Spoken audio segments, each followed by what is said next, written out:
Action Sports. I'm Dakota Porter. And I'm Garrett Porter. We're from Traverse City, Michigan, and today we're seeking $200,000 in exchange for 15% equity of our company, ActionGlow. Right now, I need you to stop what you're doing, and I need you to give some super claps for Super Garrett and Super Dakota from ActionGlow. How you guys doing today? Oh, fantastic. Thanks so much for having us on. You are both super welcome. I'm so glad that we were able to get the schedules worked out, and because like obviously you guys were traveling, and then holidays, and December. I know a lot of people are like, "Oh, when can I schedule with you?" And they're like, "It says January," and I'm like, Yeah. I know it's like the last week of November, but there's only so much time I can cut out. Yeah, for sure. We understand. So you brothers went on Shark Tank after watching from being kids, like a decade plus of watching Shark Tank, and even making your own pitch videos. Apparently, were those pitch video submissions that you actually sent in? Yeah. So like, wow. The thing process is a ton of different like steps before you actually get the call saying you're flying out to LA to film. And we actually applied four times. So that was our fourth time when we finally got that phone call. But yeah, the other ones that you saw in that episode were our other pitch videos. Oh, that is awesome. Yeah, I wasn't sure, like, from watching it again today, if it was like just videos you guys shot to like, let's pretend if we did, kind of thing. No, we were flying every time. It was a journey. It's a lot of like, suspense because it's such a long process. We put so much time into it. And then we would like, get the call that we're moving forward to the next round. It was super exciting. And our parents would take us out to dinner. And then eventually we got the phone call saying that we were cut. And we're like, but we just kept trying and we were very determined. And this last one, season 14, we finally made it. We really amped up everything though. Our pitch video was a lot better. Our business was doing a lot better. And like us as spokespeople for the company, like just evolved so much that it all worked out. So. Well, and I think we also realized on our fourth time around that it's for a TV show. And so, we have to be energetic. We have to be enthusiastic. And starting our company, we started ActionGlow when I was 13 years old and Dakota was 16. And we always wanted to get taken seriously. Like that was our biggest, hurdle of starting a company so young, was getting people and businesses and other companies to take us seriously. And so what we're always taught was to be sharp on your numbers, dress professionally, because we were trying to look the part as an older business owner. And so when it came time for our like other Shark Tank pitches, like in our first one there, I was in like my father's oversized sweater because I thought it was like classy and I was trying to play the part. And we had like no enthusiasm, but we were just trying to hit the numbers and like hit all the points that they wanted you to cover in your submission video. And so finally in our fourth submission video, we kind of grasped the concept of let's just be ourselves and be excited and energetic. And it worked out. I ding for all of that.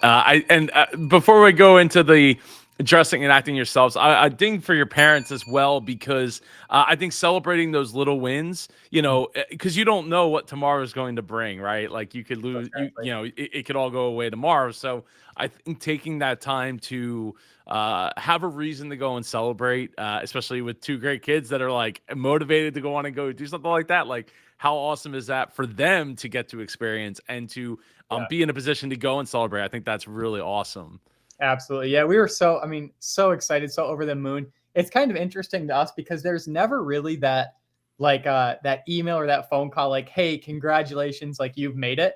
They kind of keep you on like the edge of your seat throughout the entire process. And it's like, well, just because we bought your plane tickets out to Los Angeles, that doesn't mean that there'll actually be time for you to go out and pitch in front of the Sharks. You could be waiting all day and never get the call to come and pitch to the Sharks. And so they kind of just keep you like hoping and anticipating and waiting. But then when you do finally get, okay, you guys are up next, you kind of just have to like click into it and be ready. Right. So it's, we went out and celebrated, but it's just kind of like, are we actually going to make it this time? You're always wondering, and you always have that little bit in the back of your head, like, are we going to do it?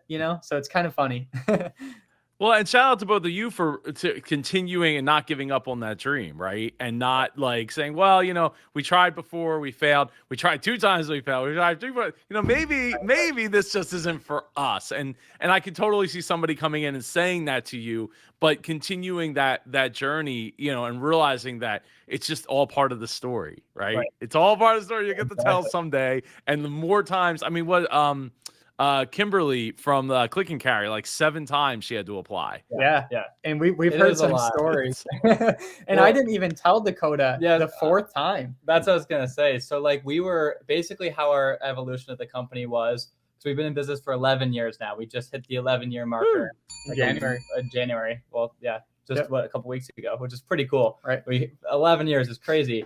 But it was kind of like we would apply, and then we'd have like kind of like a leap year, and then we'd apply again, and then we'd have a leap year. So it was every other year we were applying, up until on the 3rd time that we applied, we had a leap year, and then we brought on a private investor here locally. And so we were really focused on the company. And so since then, we bought that gentleman out of our company, and then we had another leap year and then applied. So it was like where that Shark Tank, where our kind of 4th submission should have been, we actually ended up like seeking investment here locally. And then once we bought him out, we're like, okay, let's try for that Shark Tank thing one more time. It was Garrett's idea. Yeah. He's like, let's try one more time. And I was like, I knew Dakota wouldn't be fond of the idea because it takes so much time, energy, and effort that you kind of have to shift away from running and growing your company to apply for the show because there's so many steps. There's so many different kind of like hurdles to jump through, which they need to make sure you're a legit company. So it's all completely valid stuff, but it just takes a lot of time. And I knew Dakota wouldn't, be too fond of the idea for a 4th time, again, going through the entire process, getting let down, if that's what it came down to. But I'm like, Dakota, let's just give it one last shot. We'll give it everything we have. And then that way we at least don't have to worry anymore. If we don't make it this time with, kind of like finding our new personalities and being more comfortable in front of a camera, then we know it just wasn't for us. But let's spend all the time on the paperwork. Let's spend all the time on the video, and let's nail this submission down. And if we get it, amazing. That's, what we've always dreamed of. And if we don't, then we gave it our best shot and we can move on and just close that chapter.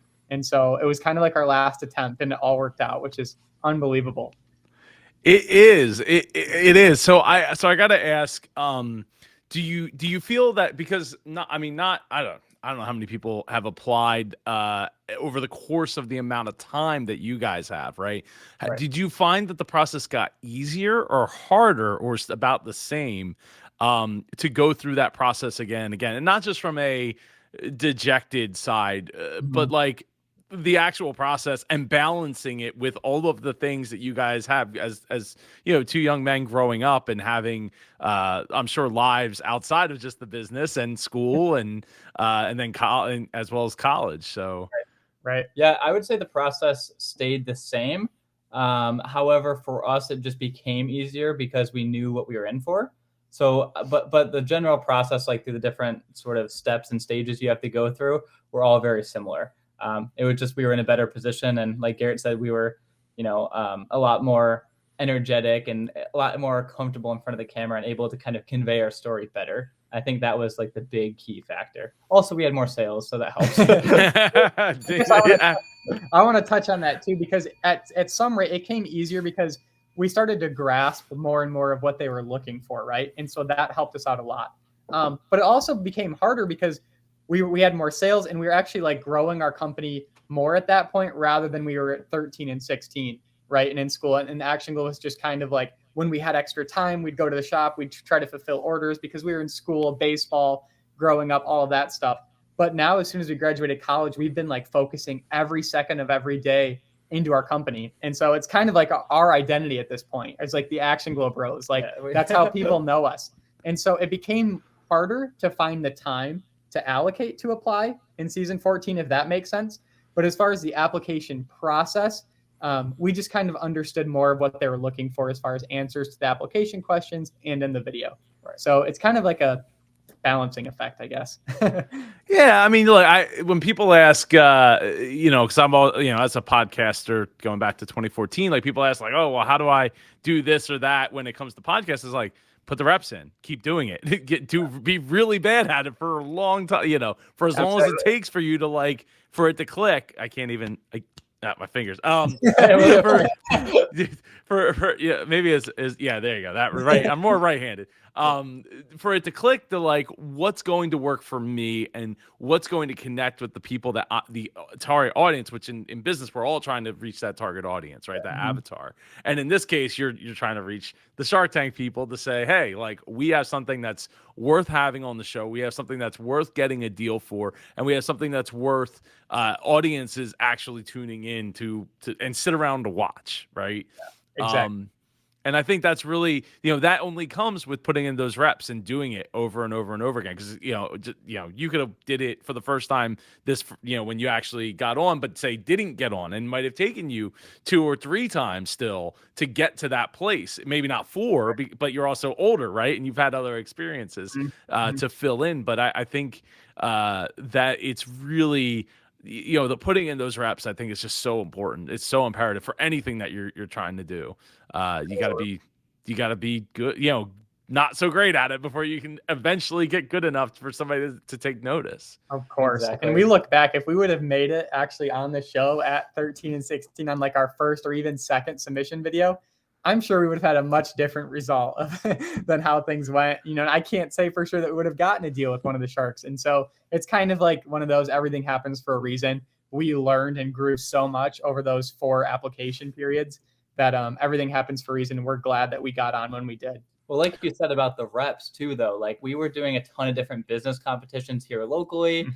We were just pitching our company wherever we could, and just like any networking event in the area, we would show up to and do an ActionGlow pitch. And we just got really comfortable, like we said, with doing this over and over and over again with that repetition.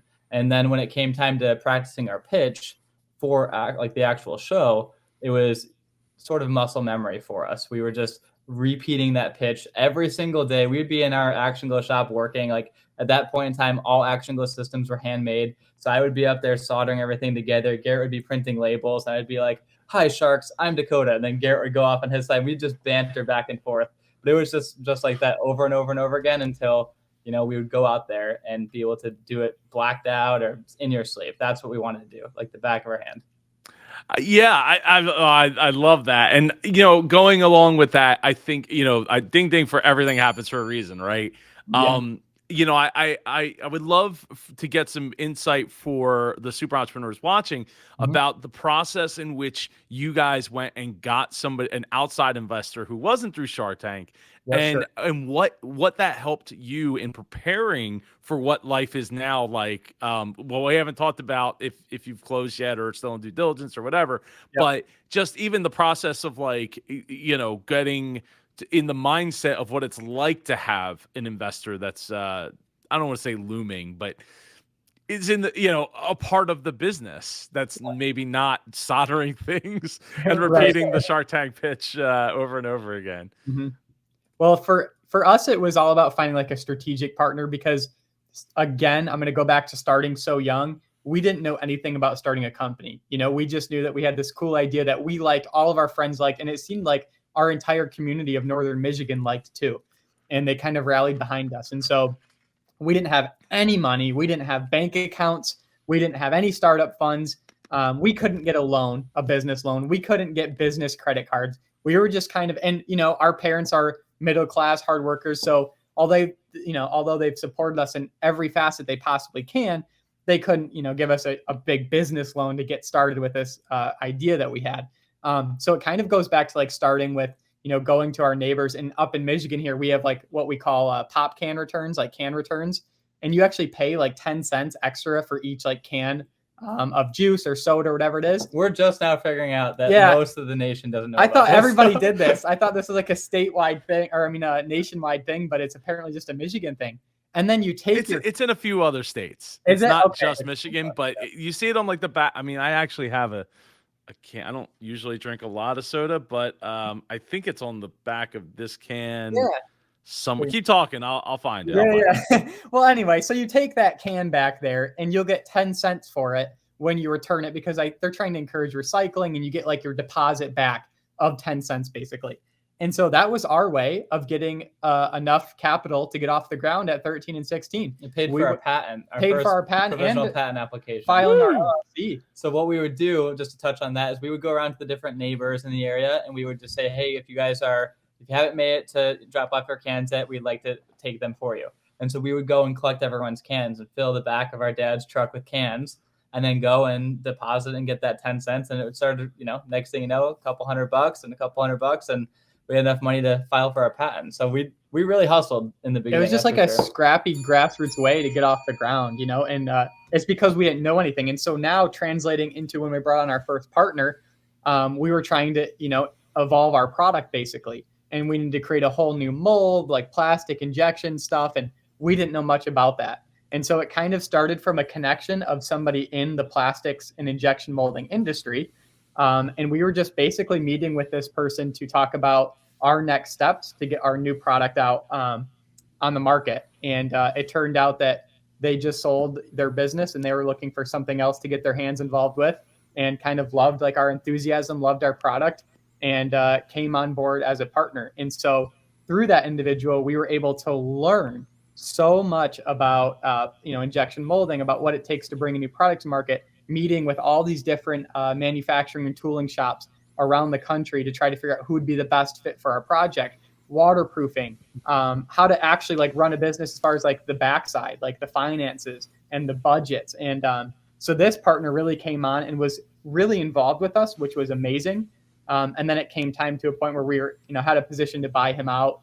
And so we did that because, we wanted as much equity in our company as we possibly could. And we had a great offer in front of us. And then Shark Tank rolled in right into that. So it was definitely like a learning curve, but we learned so much from that partner that we wouldn't have traded that period for anything. Not to mention the due diligence period, like you were saying. It was back and forth for us. It was over 2 to 3 months, I would want to say, over 2 months for sure, of back and forth from his lawyer, his like a legal team, to our lawyers, and back and forth, just constantly changing up the operating agreement until it was something that we all agreed upon. And we just learned so much through that process that like it didn't seem as daunting to like bring on a shark and like have to go through all that paperwork, because we already had done it before. We know kind of how that all works. So yeah, I mean, those experiences are priceless. And when when you guys are saying like, well, we didn't know how to do a business or anything, like that's part of doing it, right? Is just doing it, solving. I always say entrepreneurs are just professional problem solvers, right? We see problem, we fix problem, we fix the other 4 problems that pop up because we solved said problem, exactly. and we just keep the process going. Yep. And for you guys, that is so awesome. Now, when it comes to patent filing, somebody actually reached out to me about patent filing in a live stream I was doing the other day, and I didn't quite have an answer for them. Now, did you guys go through a patent lawyer to do it, or did you go and do it yourself? Yeah, no, we definitely used a patent lawyer. So this is kind of a fun sort of tangent too, and this kind of goes back to us starting our company at such a young age. And that was a lot of this, Joe, goes back to starting so young. Yeah. If you haven't been able to tell, well, it's the beginning of the company, but right. It was like sort of a double-edged sword being a young entrepreneur, because a lot of people wouldn't take us seriously. They didn't think that we were going to stick with it. They just thought it was like a little idea that we were going to have fun with. I mean, here we are 11 years later, still running the company, but a lot of people just didn't believe in us. Although, on the other hand, there was a lot of people that were willing to help us and try to push us in the right direction. And that was our patent attorney. Thank goodness. So our patent attorney saw sort of our vision, understood what we were trying to accomplish. And then they were able to kind of like tell us inform us of the other assets that were out there. And so like the other programs. And so we worked with I believe it was called Michigan Springboard at the time. But it was sort of like a grant for legal fees. And so, we contacted the patent attorney, and he said, let's get you working through this grant channel, and then that'll help pay for it. So we got a significant discount for our first provisional patent, which is why we were able to afford it with cans. But yeah, so we used a whole patent attorney. I mean, I think doing it by yourself is a really daunting task. I mean, if you're going to go for it, you're going to learn a lot. But we definitely sought legal advice for that one. Oh, I think it makes a lot of sense. I mean, depending on, the product, and in the case of lighting, it's very, like, there's so many pitfalls of, like, who's got what patent already, and trying to, so it's not like you invented a brand new thing that never existed before, and it's like, it's total, like, nobody's ever seen this before, and this is the patent for it, right? So it's like, I did a couple of Google searches, like, it doesn't exist. Did a couple of US patent searches, couldn't find, like, anything remote. Okay, I will go forward and make that process happen. When you're talking about something that's, like, could be seen by so many other companies that have lighting patents, or, attachable patents, or anything like that, it's just like, wow, you really gotta navigate a minefield of stuff. So I think it's really important to have that, and I would generally recommend an attorney, especially a friend of mine actually works in the patent office. And unfortunately, he's not allowed to come on the show. Sadly, Right. I know. I would love to have him on. And he would love to be on, but he's like, the first thing they tell us is, well, you can't take interviews, can't do things like that. Sure. But it's knowing him, knowing a bit of what he deals with in and out with patent attorneys. Mm-hmm. Having a good patent attorney is not a bad thing. Like, it's worth the money. And it sounds like you would agree. Yeah, that's what I said. It goes back to, like, when we started our company at such a young age. One of the biggest, like, take homes that Garrett and I tell, like, other aspiring entrepreneurs, young or old, to do, and, like, one of the, like, the biggest talking points that we say is, like, you need to network. You need to go out there and talk to people about your idea, learn from other people, and you need to understand that, like, you don't know everything. If you come in trying to be an entrepreneur with this massive ego, like, you're going to succeed right off the bat, and you don't want anyone else's help, it's going to be extremely difficult the entire time. And so since we were kids, like, we understood that we didn't know anything. We were constantly asking people for help. And yeah, that's kind of like what sort of propelled us to this, like, not like using an actual patent attorney and not trying to do it by ourselves, is because we just knew that, like, there's no way we're going to be able to do it better than someone who's a professional at it. For sure. Yeah. And, to go back to the comment you made about the people that, didn't think you would still be doing it. Like, here you are 11 years later. And you said today's the 11th anniversary, right? Not today, just a couple weeks ago. Just a couple weeks ago. Oh, okay. I didn't know if it was that much of a coincidence. Close. Matrix, not confirmed. Right. My point to that was, a lot of those people are just self-projecting things that they couldn't get done, that they, their own doubts and things of that nature. And obviously you guys have figured that out, because you figured, or you were dumb enough to keep going regardless. Right. One of the two. But it's okay. It's all right. It's that, because, the way I always say is, like, if it's not this, it'll be something else. Right. And I think that's a really important aspect that people don't always take into consideration when they doubt, like, they enable that self-doubt to come in and say, well, this is the only thing I will ever be able to create, or the only iteration of it that will ever be the best. And, and also to your point of the ego. I mean, yeah, having an ego at a young age, especially at a young age, does not, throw rocks very far for people, or boulders very far, right? So you really, I think we're all need to be that student and the teacher, and that's the way, I look at my channel, my life, and everything. Like, it's not just about what I know, it's about learning from people. Like, I don't read books, I read people and the stories that they tell. So because I'm a slow reader, so for me it's not that I don't like books. I do. I have a small collection, but I'm a slow reader. So for me, it's about those conversations, those relationships, and having an ego is general. And unless you're walking in with the iPhone, and blowing people away, it's not going to be that way for you. Right. It's not going to be like this, everybody holds you up as, like, the holy grail of awesomeness. And to your credit, you shouldn't want to be, because that's not going to help you, when you get punched in the mouth, like, what are you going to do then? Right. Exactly. For So, sure. So going into the tank, speaking of going into the tank here, look at so you guys chose to go in on skateboards, which is pretty cool to get to see down that hallway. How were you guys feeling about your pitch and your chances of landing a deal? We've got some funny stories. I'll let Garrett touch on a really funny story in just a second. But first thing I wanted to say is we begged our producers to not have to wear helmets. It was back and forth, back and forth. There was like a really tiny, slim chance that like we were gonna like actually make it and not have to wear helmets. And then last minute we had to bust the helmets out. And we're like, we were that close. But luckily it worked out. Like we took off our helmets, our hair looked fine.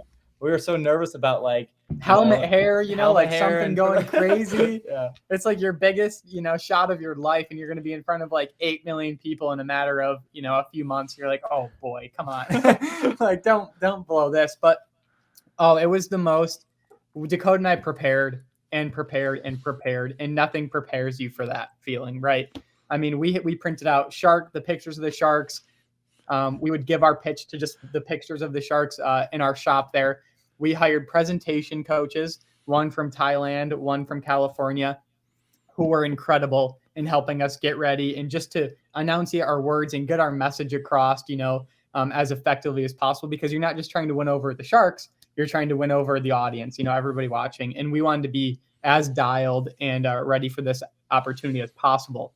But then you get there, and you're like standing in front of the doors and like everything is kind of like just goes out, like you're not like your mind you kind of black out. I mean, that's the best way to describe it. I wouldn't say kind of. You definitely black out. Yeah. And so we were standing right at the doors there. And right before they opened, the gentleman started counting down, and they give you like a countdown from 10 before the first set of doors open. And then you start going down the hallway, and then the second doors open to the sharks. So there's 2 sets of doors. And when we were standing in front of the first set, the gentleman starts counting down from 10. And as he starts at 10, I look at Dakota to like give him like a fist bump. Like, all right, dude, like, we've been waiting for this moment for 10 years. Are you ready? And he came. Yeah, it was right before those doors open. And when he came to me to say like, I'm ready, nothing came out of his voice. Like his lips moved and they motioned like, I'm ready, but nothing came out. And my heart starts beating. I start panicking. I'm like, you have got to be kidding me, Dakota. And so he like coughs and tries to go like, am I better? And there was still nothing. And so I don't know what to do.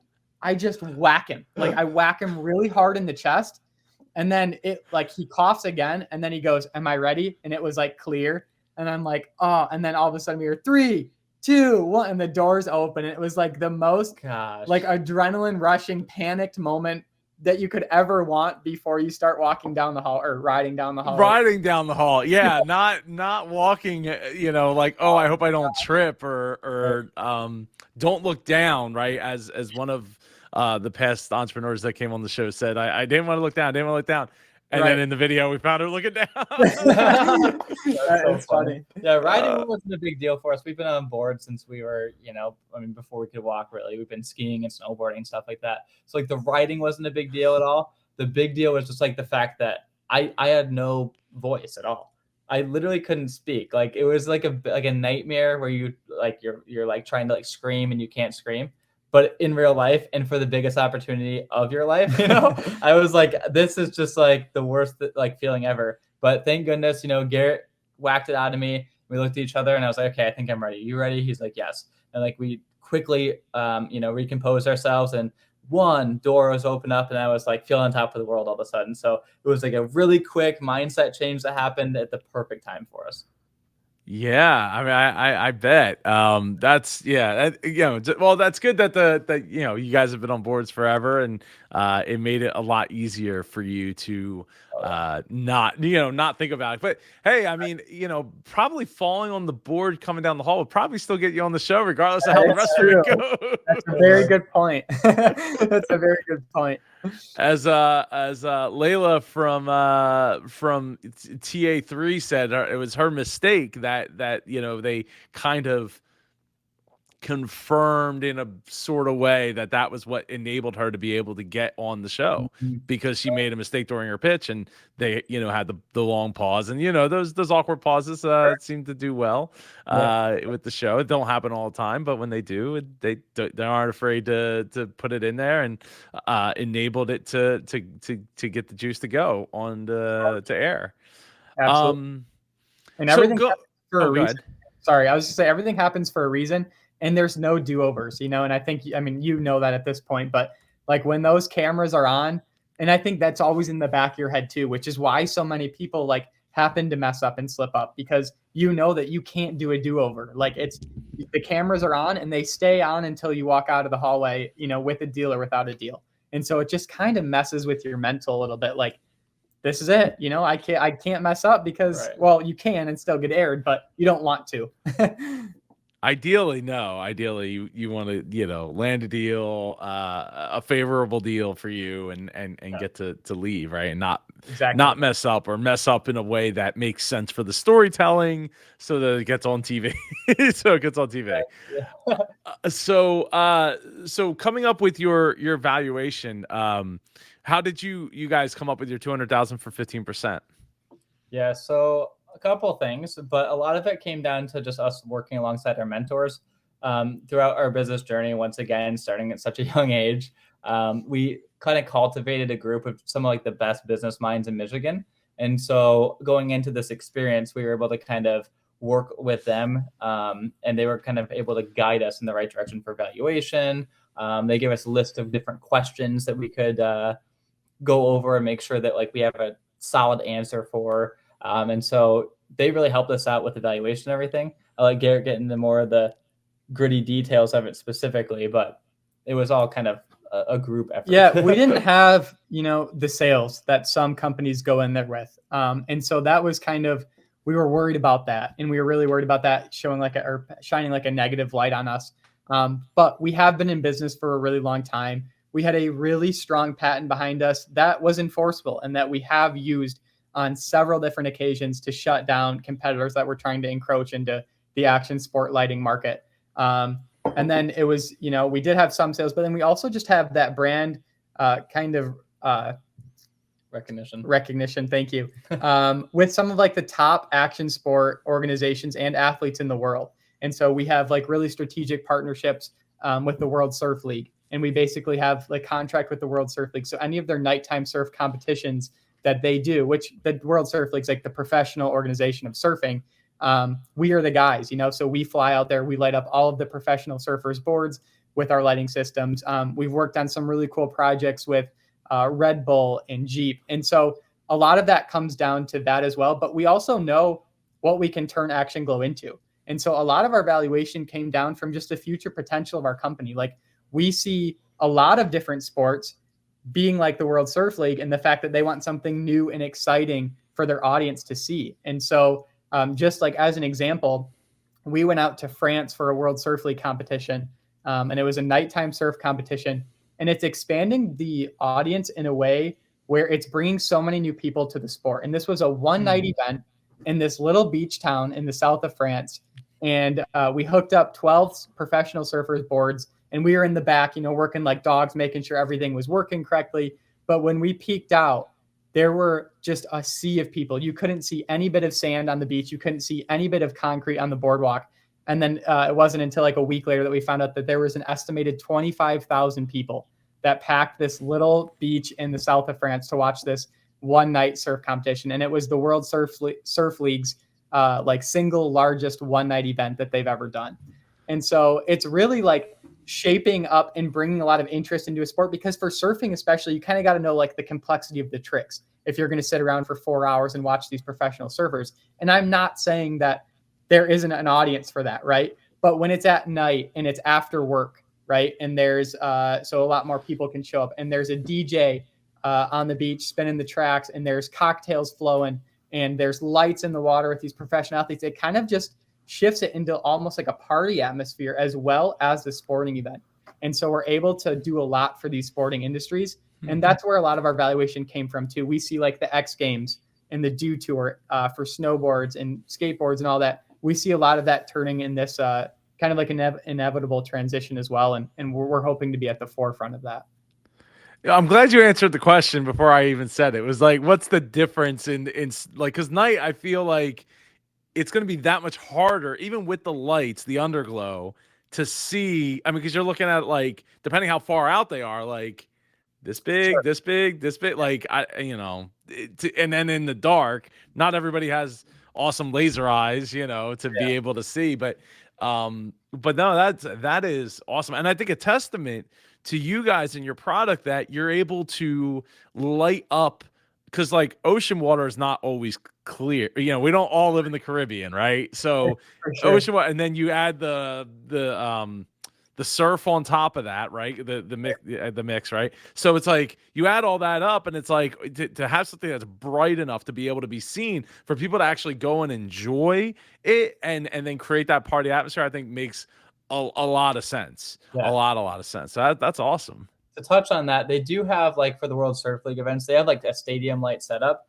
So picture like being out at like a ballpark or like, like a football game. So like the surfers can see, everyone can see the surfers, and then everyone can like easily identify who's like on what team or what surfer caught that wave by the color of their surfboard, and like other jerseys as well. But like when you match the two, it just looks really, really cool. Super easy. And everyone can see super easy. So it's really, Do they use cameras? Like cameras with, okay, yeah, project, yeah, okay, that makes sense. On screen, and you can see it's really cool. And the overhead drones. And so like the surfers paddling out with their lit up surfboards with the drone overhead. It just gives everyone like a really clear vision on like who's on what team, and it just adds a really unique element to these competitions. For sure. So that makes a lot more sense. I was picturing like because at first I'm like, oh, it's dark, we're all sitting on the beach, they're lit up, but are they lit up from like floodlights or like what the deal is? But then when you add the drones, the screen, all that stuff in the package deal, and you're in the south of France, so like what the hell, why not? Yeah, that is awesome. That is awesome. So so going into the tank, did you guys have a specific shark that you were looking to do a deal with? Yeah, so we both did. So basically, like my top choice was Garrett's second place choice, and vice versa. So I went in there kind of seeking Mark Cuban, just because he's got that sports background. Sure, it's not action sports, but he's used to working with athletes. He's used to seeing like how many people can fill a stadium during like a sporting event. And so I thought that, with his name behind it, it would be super beneficial for us, but also like his connections would be, and in his team would be very beneficial for us. So I was kind of shooting for Mark, but my second pick would be Garrett's first, who was Robert. Yeah. Yeah, we were definitely eyeing Robert, and my point of view on him was he's in the technology space, with his cybersecurity company.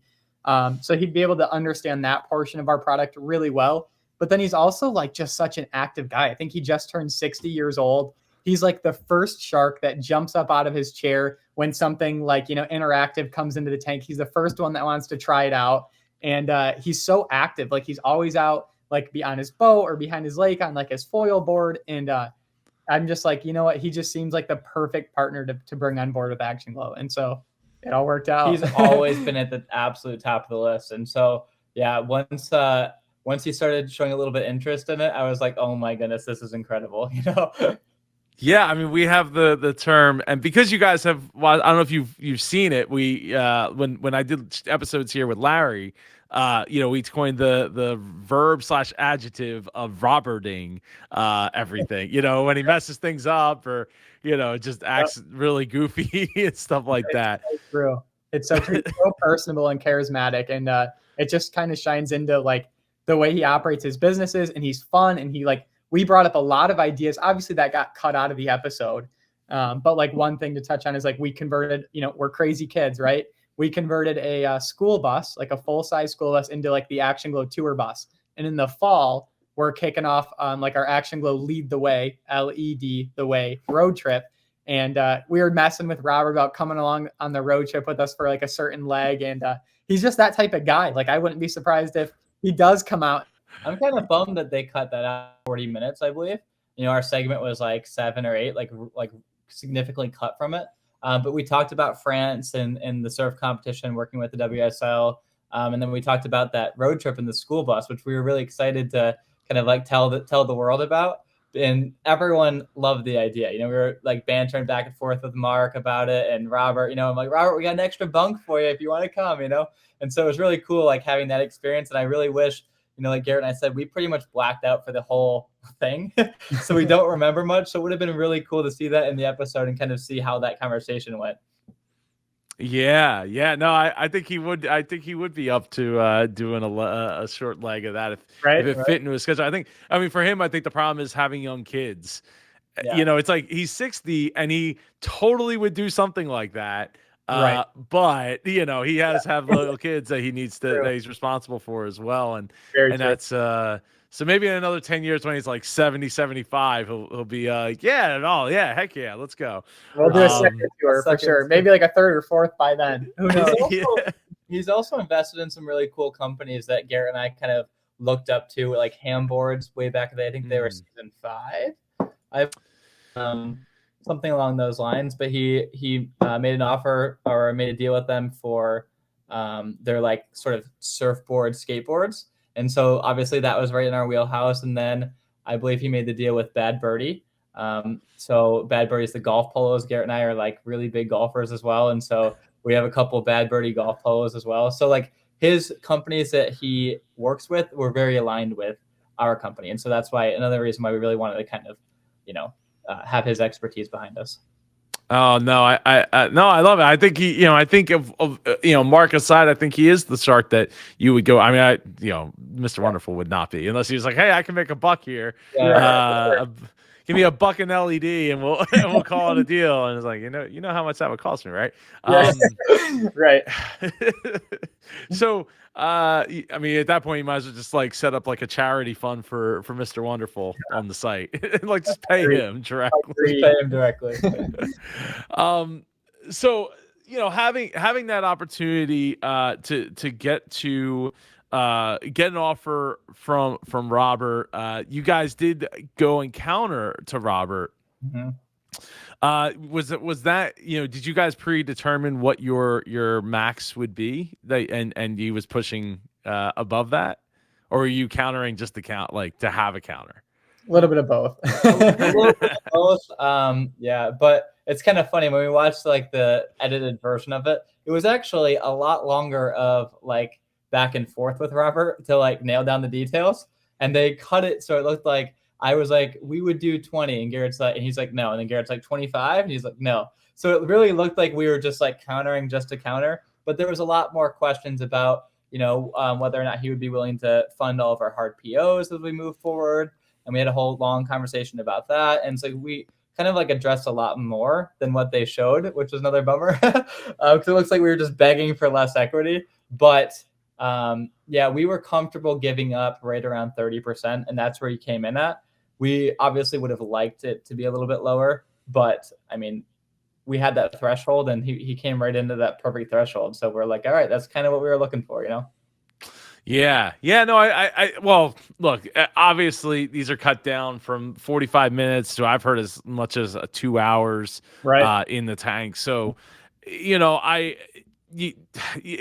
always start with the story, right? What's the end of the story, and then you work backwards to fulfill that story, and then you have your time crunch, because if you're one of the two middle ones, it's a shorter period than the front and the back. Usually, there's sometimes they mix it up, but if you don't get a commercial break, it's going to be a little bit shorter, which, makes a difference when you're trying to tell a story and you don't have time to like go into the back and forth, which if you guys had the commercial break, you probably would have, and they probably would have drummed it up to make it look like Robert was like, I don't know, like, kind of getting not that interested.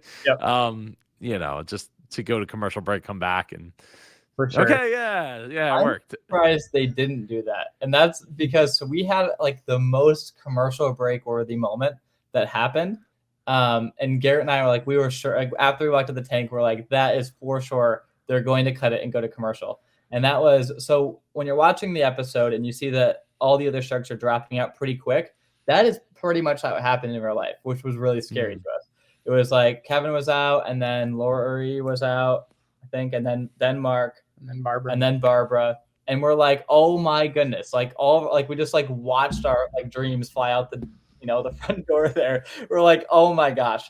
And then it got to Robert. I really like the product. I think you guys are like great spokespeople for it.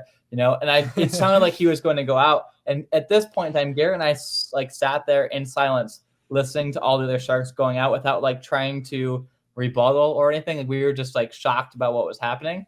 And it sounded like our last chance. And like the investor that we really wanted to work with was just about to do the same.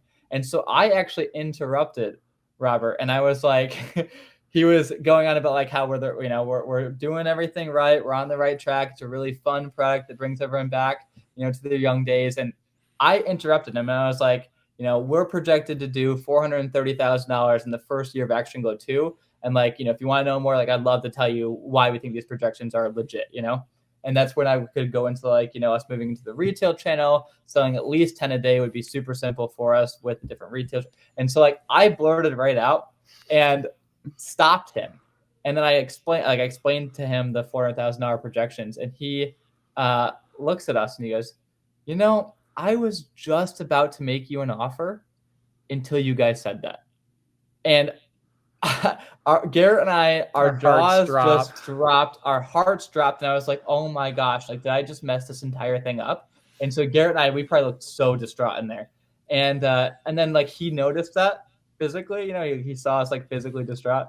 He was like, oh, not that. But until you guys said that you were going to spend all this money on manufacturing for this new version, why is it going to cost so much money?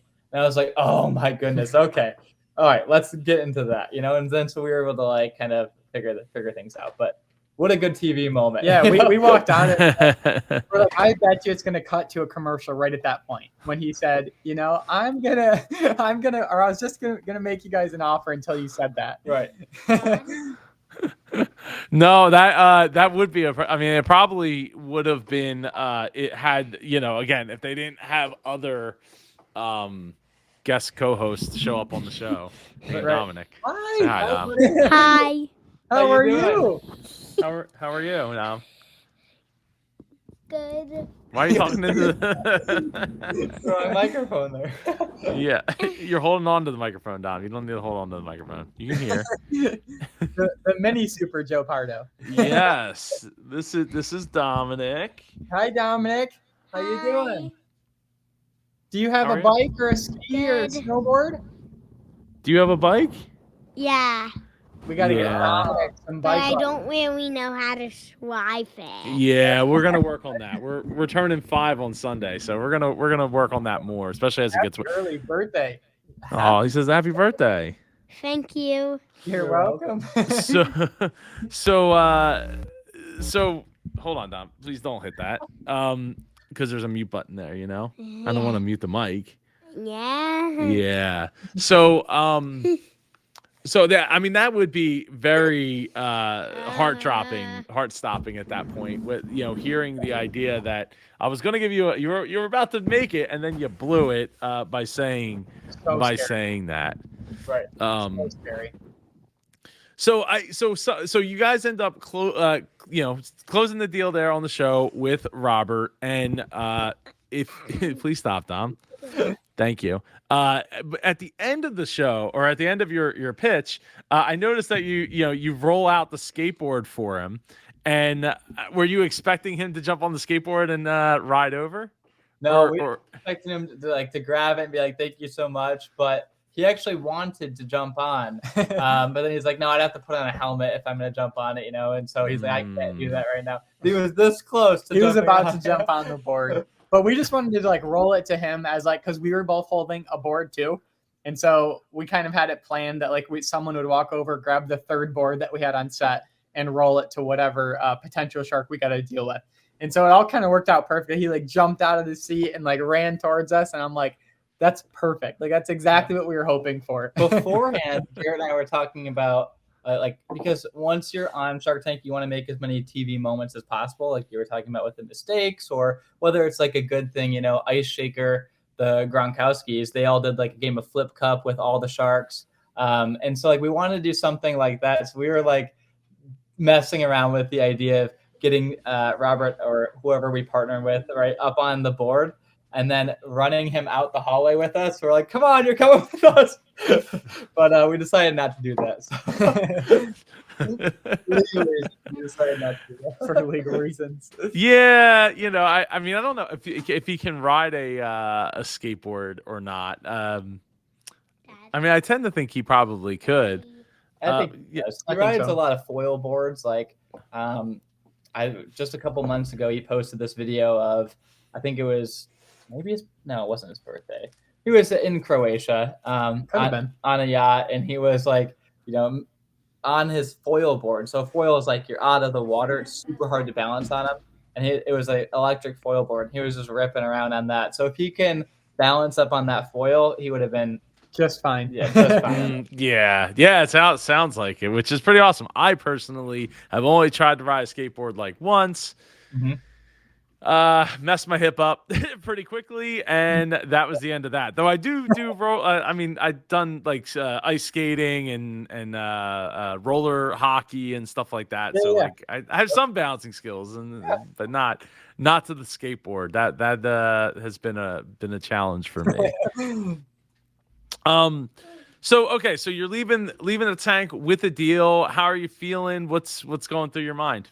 Gosh, we were on top of the world. It was incredible. Yeah, and one thing that they weren't, whether you get a deal or not, one thing they kind of warn you is how exhausted you're going to feel when you leave. And they're like, we want you guys to leave all of your energy out there. And they're like, it may feel like you just got done running like 2 marathons, or like playing in the Super Bowl. Like, leave it all out there.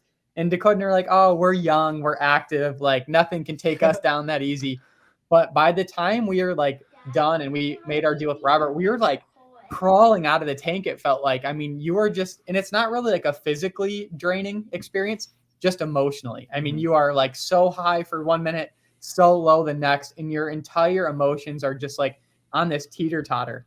And but we felt on top of the world, like closing a deal with this shark we were eyeing, and we were so excited just to like get home and start growing the company now. Like everything was just kind of like falling into place for us, and we felt so fortunate for everything it took to get there, and how it all played out. We had big plans, like whether or not we got a deal. It was like our first time in Los Angeles, and so we had big plans of going out and hitting the bars and like enjoying the entire experience. But we literally went back to the hotel room and fell asleep. It was like middle of the day. We fell right asleep. So like we can't. There's no energy left. Like we were so drained. But once again, we were just so excited. We were over the moon. So. Yeah, I mean, lots of people have described that that feeling, because it is such a roller coaster and such a release of like tension that you experience. Like, even though you're like, I blacked out and I'm not 100% sure of what I said. I remember chunks here and there, but it's all, it was all kind of just like I was kind of on autopilot while blacked out. Right. Exactly how it is. That's it, for sure. Yeah, I mean, it's so like having that that big like release at that point. I'm not surprised that you guys went and took a nap. It was probably for the best, because you probably weren't going to get anything really accomplished at that point. You already did the thing that was most. You're not going to accomplish anything better than that day, most likely. It's so true. That feeling was surreal, though. I mean, once we woke up, we're like, okay, we need to get some food. Like, we were just exhausted. Something that we had to do, like a lot of other entrepreneurs don't get this experience, but we were actually on set earlier because we had to. Basically, we shipped in all of like the props and stuff, so like shipped in our snowboards and the bikes and everything like that. But they didn't have our lighting systems on there, so we had to apply all of our ActionGlow systems before we went out and filmed. So we were there like early on set, installing everything, like getting like our display like ready beforehand. So we had like so much time in the tank. It was kind of cool. We got to watch like the sharks walk in. We're like, oh my goodness, beforehand. But it was super exhausting by the time we were done because we had to get there so early. Yeah, I bet. Oh, go ahead. We didn't get to go to bed because we had like one of the parts of our video that played on the monitor while we were explaining what ActionGlow is. It kind of cut to like a point of like some of our athletes and stuff actually using the product. And some of those athletes like these two athletes. yeah, it's exactly like Your prime right there. look how enthused I look. Yeah. Some of the athletes that we were picturing, that we were showing, were on like a different time zone than us and weren't answering our request to sign like an IP release so that we could show the footage of them using ActionGlow. And so we had to completely remake. Dakota like had to re-edit the entire video to take those clips out and supplement that spot or those areas with new clips that didn't show the riders' faces. Yeah. And so it was 2 a.m. I was awake at 2 a.m. and then we had to be on the bus by 5:30 in the morning. Well, we had to take a COVID test before that in the hotel lobby. And that was at 5 in the morning. Right. So we did like the biggest day of our lives, basically running on 3.5 hours of sleep. And so that probably plays a lot into why we were so drained. Or why I lost my voice completely. Or why Dakota lost his voice. No, I mean, that's, that's nerve wracking too. Cause I don't know about you guys, but I would be second guessing myself the entire time. Like, am I allowed to show this person versus this person? Did I get all of them? Did they actually get the new file to put on the TV? Is the person that's doing going to hit the button on the, hit the play button on the right video? So many factors. Yeah. I mean, that's spot on. You're like, your mind starts wondering about all these little things, like, yeah, exactly. Is it actually going to play when we like start talking about ActionGlow? Like, will this happen? Will this happen? Because if it doesn't, you kind of in the backyard also are thinking like, well, then we might not get aired. If something goes wrong, there's a chance that they can't fix it in post and they can't edit that out. And so you're just hoping that all the stars align. And in our case, it did. Thank God. Yeah, I mean, a video on a screen is pretty easy to fix in post. That's a pretty basic thing. But, the reaction that the Sharks are going to have is going to be different, right? Because it's like, oh, it didn't play, and versus if it but I believe that the Shark Tank team is like is pretty much world class. So I would, even though hindsight's 2020, and I'd be like, yeah, I knew they were going to get it right and they were going to make it happen. Right. In the moment, like, this is your big moment, so everything you want to go as perfectly as possible. And absolutely. You know what they should do, Joe? Because you've been like covering so many like Shark Tank entrepreneurs and their stories and stuff, you should go on, like, they should allow you on set for like a day of filming, and you get to see, like, that would be awesome if they gave Joe like exclusive access to see how everything happens. Because like, name somebody like more influential, like in the Shark Tank interviews and like connecting with the entrepreneurs from Shark Tank than Joe. Like, I'm telling you, we got to manifest that into reality here. That would be cool. It's a process. It is like super crazy, the amount of like cameras they have set up, the amount of people they have working, like on set, the amount of people they have working off set. I mean, with all the COVID situation going, they have a whole COVID team, and it's a lot. It's a whole operation. It's really cool to see the back end of it. Yeah, I mean, you got to have pretty much a camera for every angle, and because it's all live. You're not like, hey, like, let's do it again, like, take it from the top. Right. Can you do that face again? However you did it, at least I hope that's not the case. My understanding, that's not the case, but we're still talking about TV here, so like, I don't know, but yeah, it would be cool. I mean, I have a friend that got to go on the set a handful of years ago. He's actually in Michigan, in Flint, Michigan. Okay. Eric Thomas. He got to go. He's friends with Damon, and he's paralyzed from the neck down. Isn't Eric Thomas? Is he like the motivational speaker? Not that Eric Thomas. Not that Eric not Thomas. ET. Okay. Not that ET. Got it. Different ET. He's in Flint, Michigan, and he does easy awareness. Is the name of his brand. He has a t-shirt company. I guess he does more than t-shirts, but like, he has a marketing and branding company that also does t-shirts and things like that in Flint, Michigan. And awesome. He's incredible. Like, for what he is able to accomplish, being paralyzed from the neck down from an accident that happened in 99, I want to say 98, 99. Being shot, like, yeah. Wow. Yeah, I have a long interview here with him on the channel here and on my podcast. Yeah, I will link it. I will link it at the end of this. Let me write that down. I will link it at the end. cool. But yeah, that would be cool. I mean, look, I'm not asking. I'm just, and I thought there was other podcasts that do. Though there are other Shark Tank podcasts out there, but nobody's doing what I do in the time frame in which I do it. And I think that I mean, it would be pretty cool. We'll see what happens. I know that they know who I am. So For sure. Season 15. I do applications right now. Yeah. The thing is like, I don't know that I would I wouldn't necessarily do it with part of Fleet Solutions, and my company is mostly consulting outside of the media side, which is this, what we're doing right now. And then I do have the conference company as well, where we mostly hold the Independent Podcast Conference. So independent podcasters come down to Philadelphia, and we've had people from all over the world come down year after year after year. So there's that, but I don't know that that's the thing to go to Shark Tank with.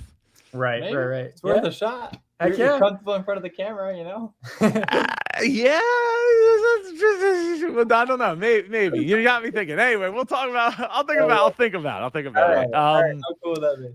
It would be different. I mean, they've had magicians go on there to talk about putting on for a single show in Vegas. But So you guys, what's kind of long? Wait, so after you get back from California, what's some of the things you guys did to prepare for airing? Which obviously you don't know that you're going to air until 3 weeks before. You guys were lucky that you got before wintertime, which or right about wintertime. Was it? November. So yeah, like right in that window. Perfect. That would make a lot of sense. Right. Yeah, it was all hands on deck, boots on ground. It was like the next day when we touched ground, because you fly out the next day. Like you pitch one day and then you fly back home the next day. And so it's kind of like boom, boom, boom.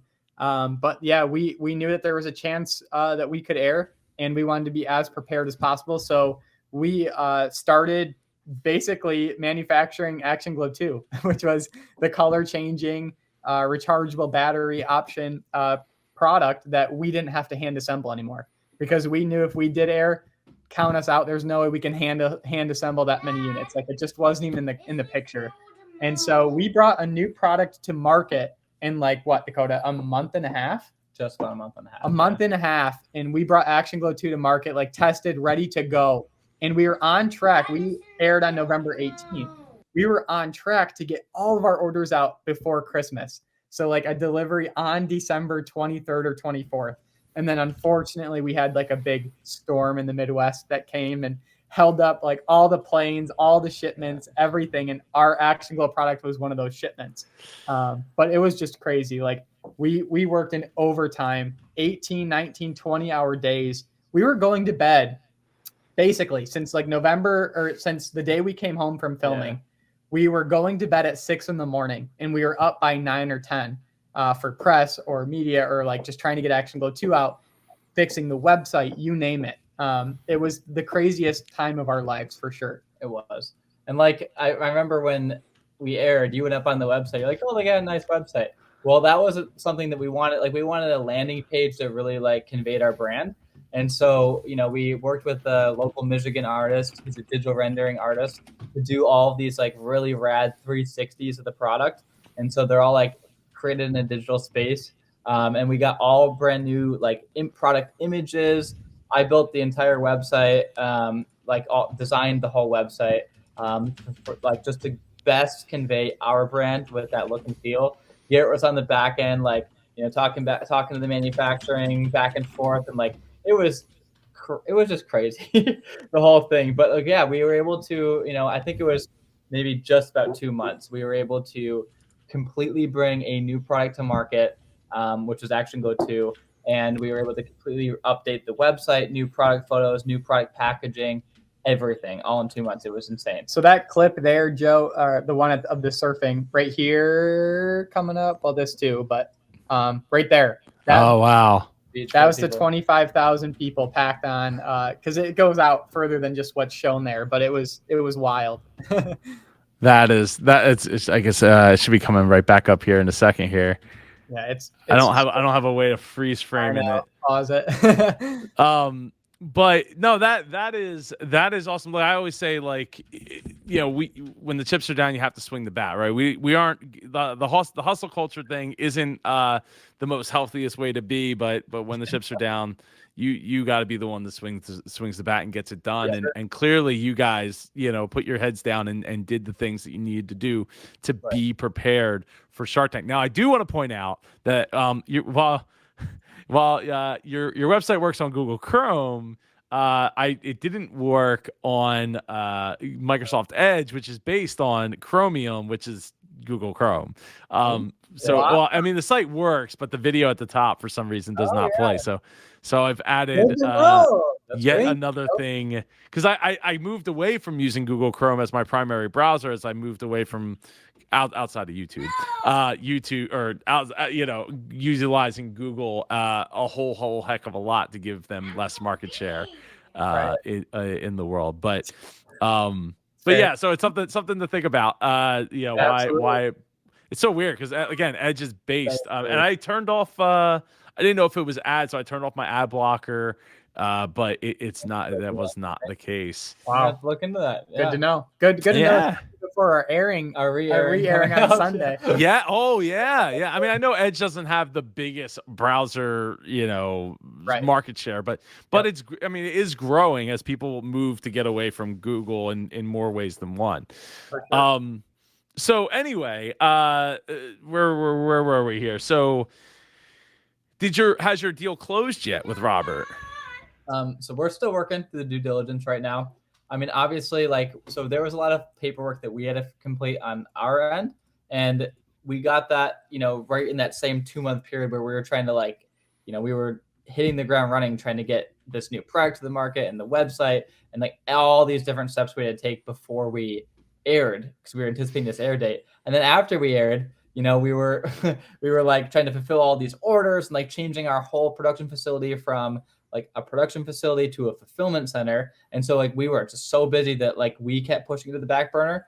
But then as soon as we slowed down a little bit right after, I would say a couple weeks after we got done airing, we got into the paperwork. And now it's similar to our other deal. It's a little bit of back and forth with this team right now. But it's coming along really swimmingly, and we're excited about the possibility of having Robert on our side here as we come up to the next holiday season. So with ActionGlow too, and our bus trip and all these different things going on. So that is awesome. It says swimmingly. I would say, what was I going to say? Action-packedly or something to that fact, glowingly. It's glowingly coming together.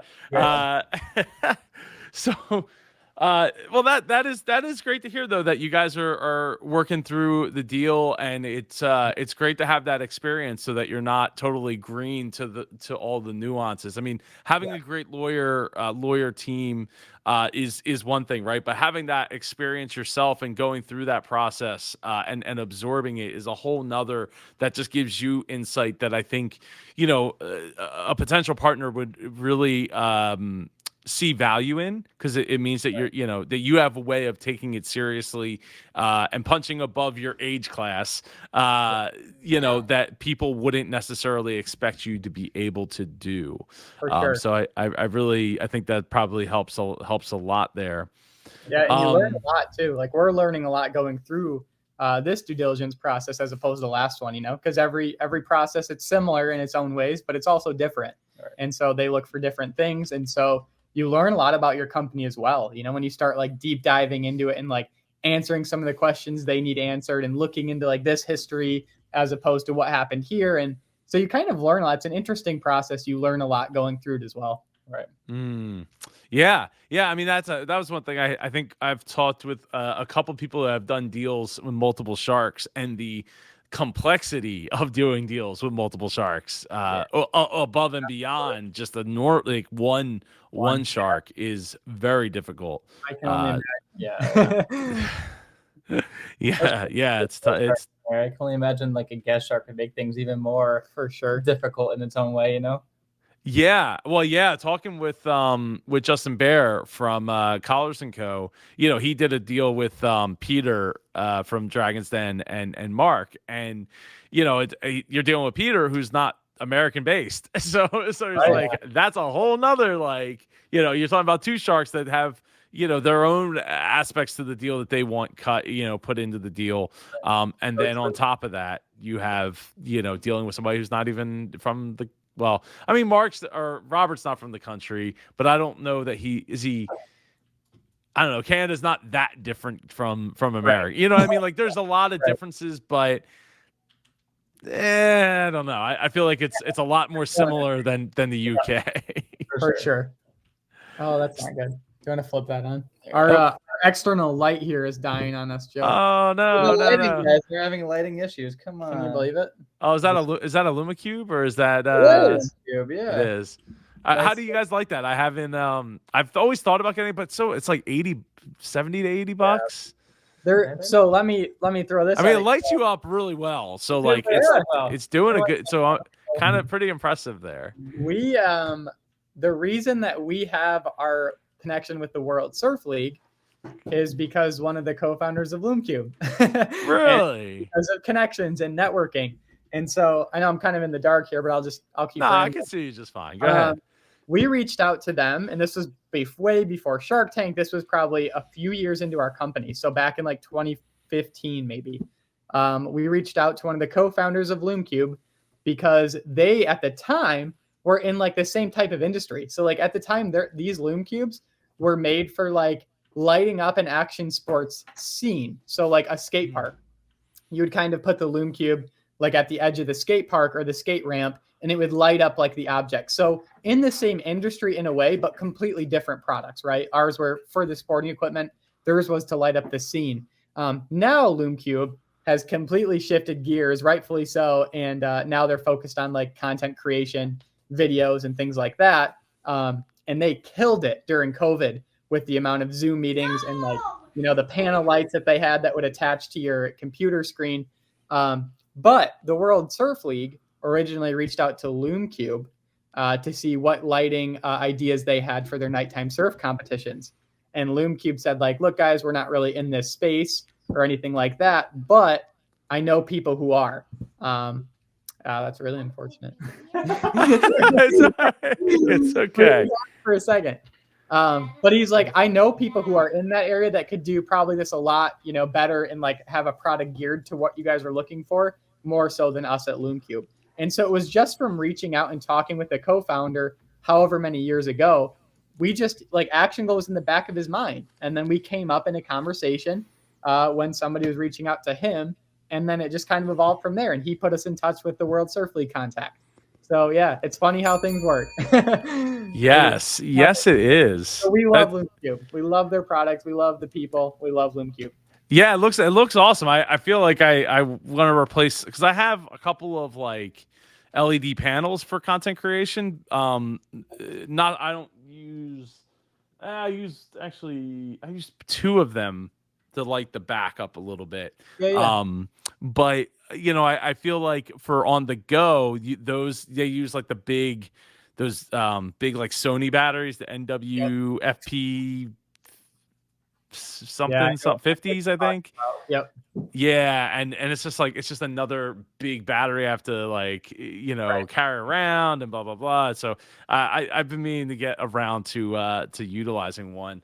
But you know, super big lesson there, right? And in how, you know, business is it's about people, it's about relationships, and networking is a part of that, right? And I think that anybody who's trying to sell you on anything else other than that, like, oh, it's all about automation and just drop shipping, like, yeah, in some ways, but it's still there's a lot of relationship to it, right? Where who are you getting the product from, or, you know, it might not always be to the necessarily to the customer, but it's to the stuff, you know, to the other suppliers, the vendors, manufacturers. Like, there's so many other places that the relationship aspect comes into play.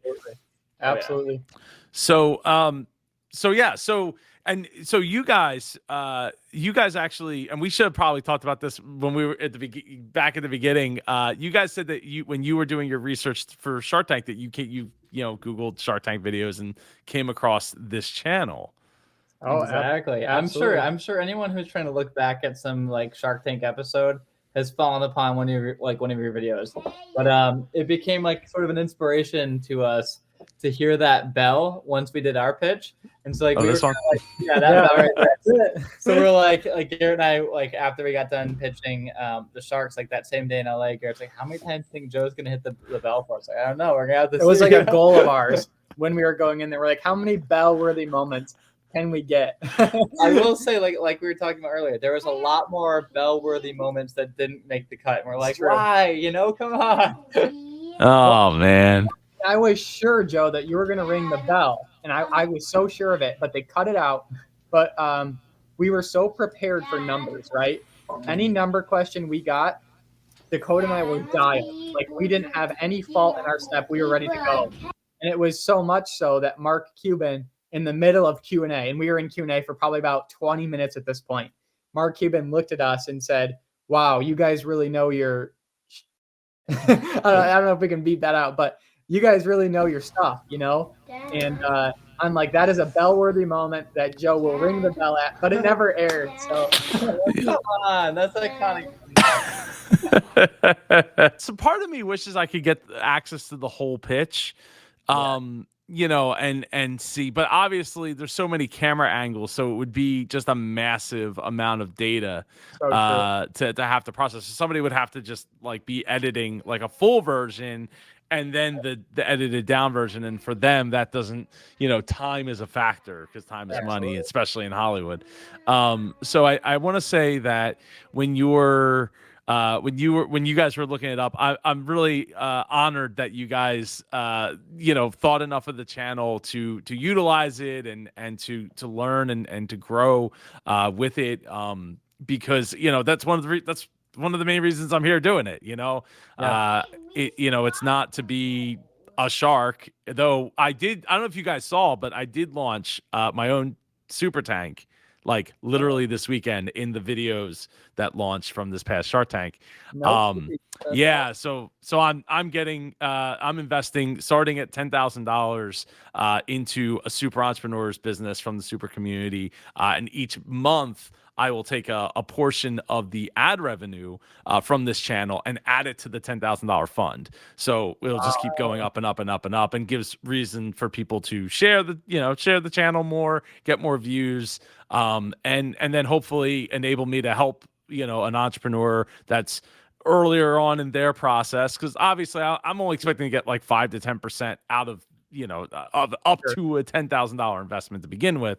But to be able to go and be able to justify the time to be able to go and help that said person get an investment for my portfolio, and add legitimacy to the channel and a way to give back to the community that has given me the platform to be able to talk to people and shrug off people that say really nasty things in the comments to me.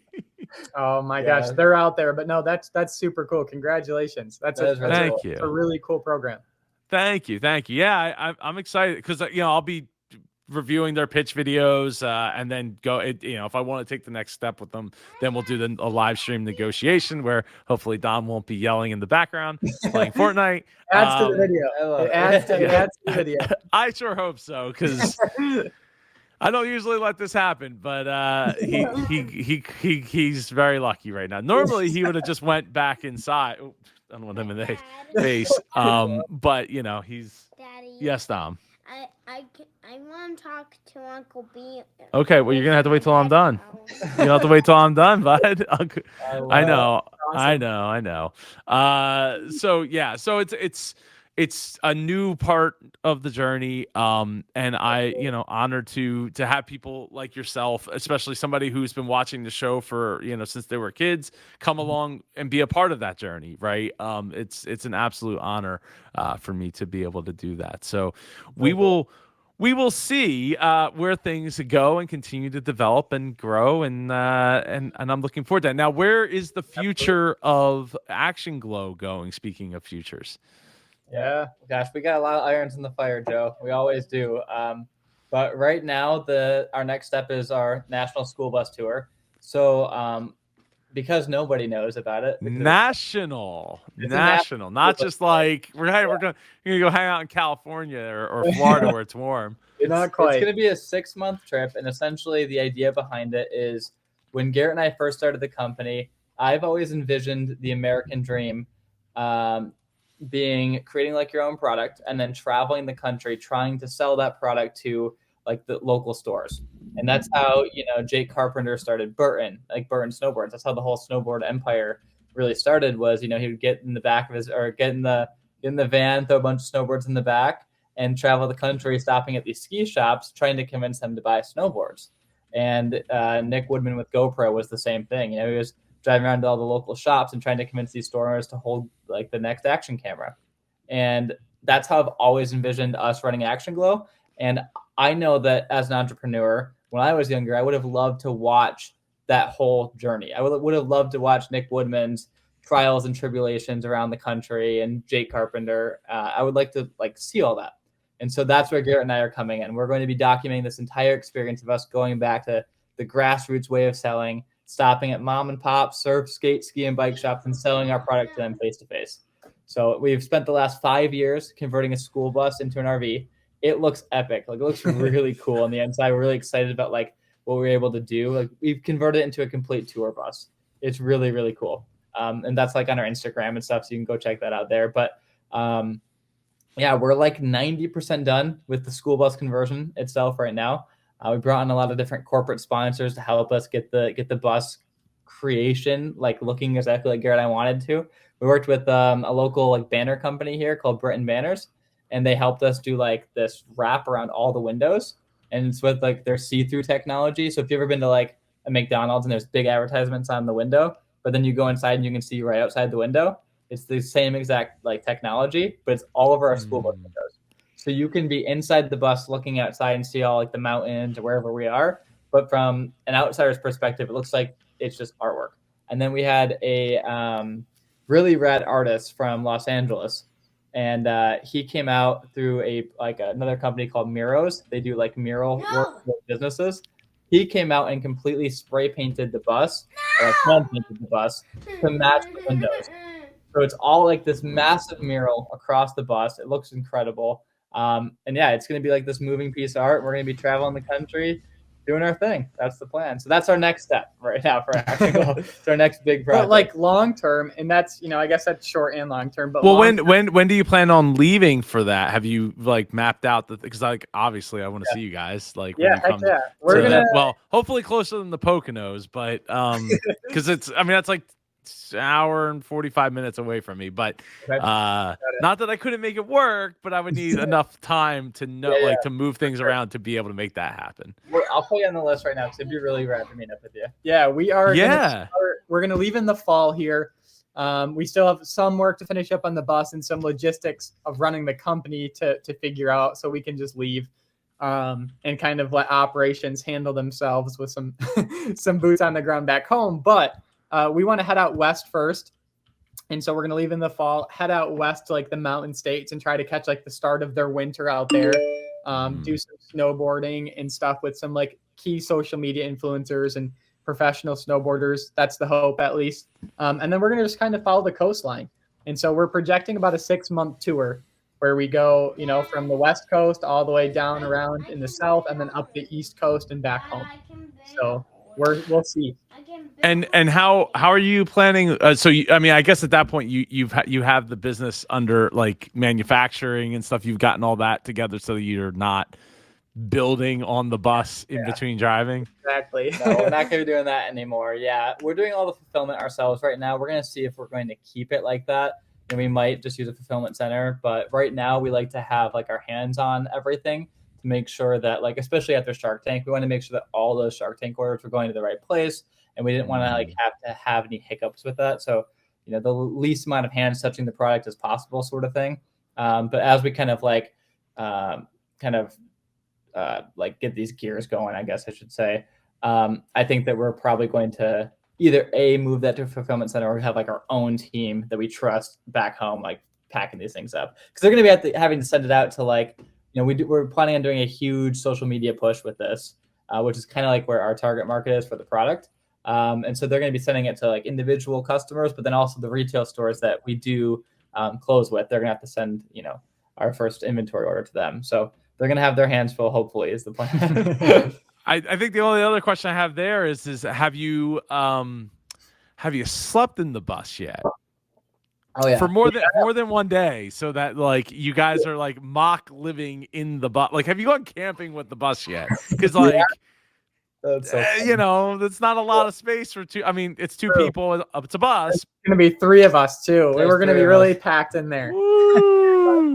So we've got a full bed in the back. We have 2 bunks that are they're just slightly bigger than a twin, I would say. Mm-hmm. We have a full bathroom, full shower. We have a living room that has 2 couches, full kitchen. So it's like we do have a lot of space on the bus. Actually, it's so much better than like a van or anything like that. So it's going to be pretty comfortable compared to the other options out there. Yeah. And do you have numbers on how much that has cost to convert the bus? Because like I feel at a certain point, like an RV might make more sense, except for you have to do the bump outs with the RV, and that kind of isn't as sexy as pulling up with a bus. Right. Yeah. So yeah, we've, like Dakota mentioned, we worked with a ton of corporate sponsors to deck this bus out. So Britain Banners helped with the wrap. The Muros company helped fly in the LA muralist for the amazing piece of art that is the entire outside of our school bus right now. We worked with Clarion Marine Audio, and they sent us approximately 10 grand worth of speaker equipment to completely deck out the inside and the outside. And outside, yeah, I was gonna say it has to be out. If you're talking about 10 grand, like it's got to be outside too. The whole thing is like the loudest, most crystal clear audio you could ever want. All of our friends are now buying Clarion gear. It's really cool. We worked with Go Power Solar, so we can be completely off the grid living. So many corporate sponsors. National Seating Co., which is an awesome, because we're going to be spending so much time driving, hooked us up with like a black leather air ride seat that like is heated and massages your back while you're driving. So with all of this being said, including the purchase price of the school bus itself, out of pocket costs, we're sitting around 12 to 15 grand for the entire. Yeah. That includes, you said that includes the bus as well? That includes the purchase price of the bus. Yeah. That's pretty cool. Are you guys doing most of the building, or? We are 5 years of learning how to be a plumber, electrician, a custom carpenter, all on top of running your company. And getting on Shark Tank. we always have a ton of irons in the fire. And another one, so we're going to be basically doing a really large fundraiser here this summer. And so our town is Traverse City, and we're the cherry capital of the world. And back in the day, we actually had the world's largest cherry pie. It was like this, we have this big tin that sits in our town. But 3 years after our pie, a small Canadian town sought out our record and wanted to beat it. And they beat us by a significant amount of pounds heavier, this cherry pie.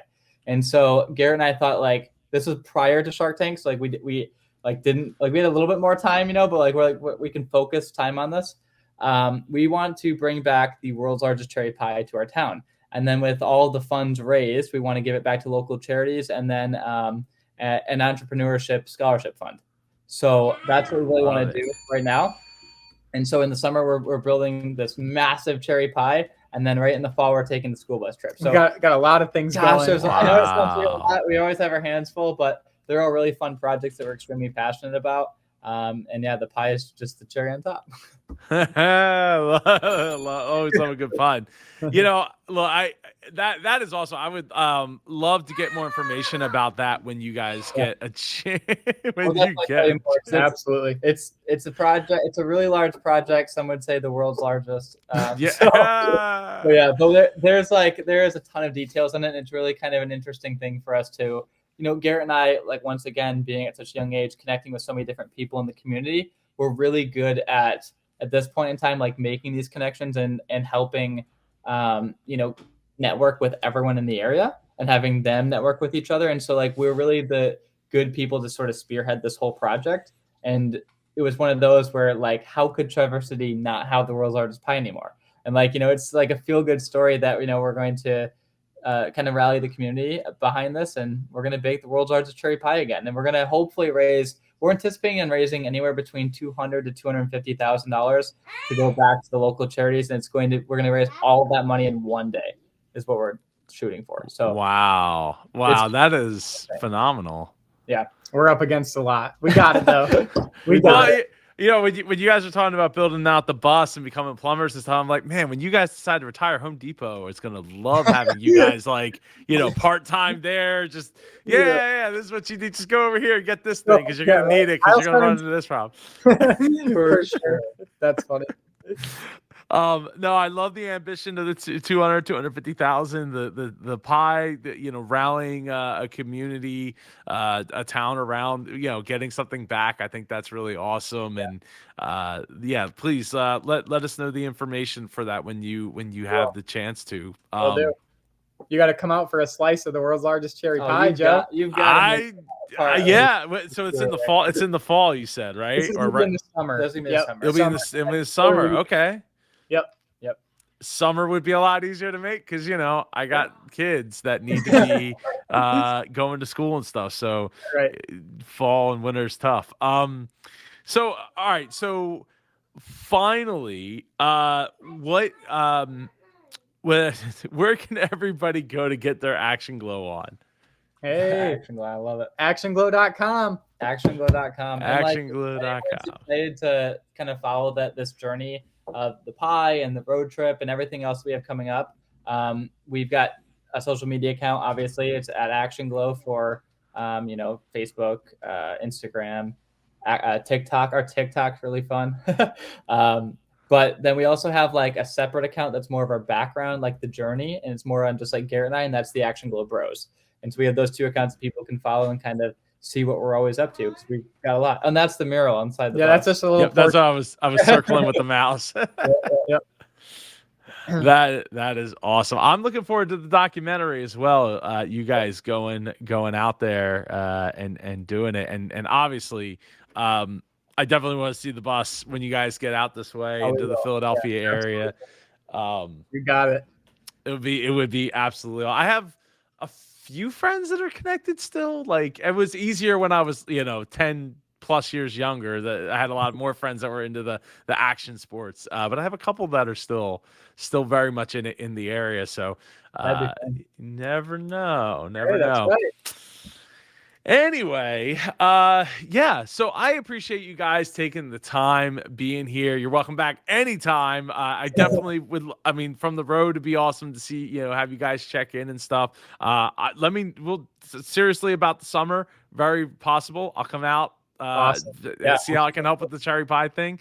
That would be. I do love cherry pie and cherries. So I didn't know that about you guys. With you guys are the leading cherry producers. Yeah, cherry capital of the world. Cherry capital of the world. That is surprising. I would think that would be somewhere warmer, but I don't know how cherries are made. Yeah, it's like perfect climate up here. Apparently, it's like this is the spot to be, like right up on the 45th parallel. And so, that's our call to fame here in Traverse City is we're the cherry capital of the world. And we don't even have the world's largest cherry pie anymore. Come on, so we gotta make that. We gotta fix that. We gotta fix that.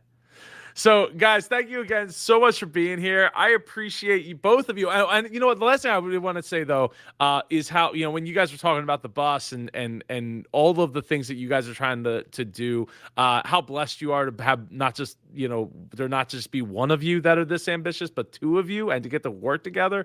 That is a blessing upon blessing upon blessing. Yes, so. absolutely. Don't forget that. Don't take it for granted. And remember that when you're sitting in the bus together and you're like, can't take it anymore. I know. I'm sure it will happen a little bit. Stop clicking your pen, man. Like I'm gonna lose my.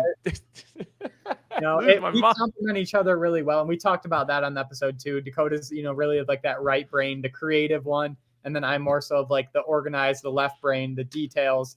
And so the two of us, are a perfect combination, and I think that's why we've been able to be brothers, best friends, and business partners and get along so well. Yep.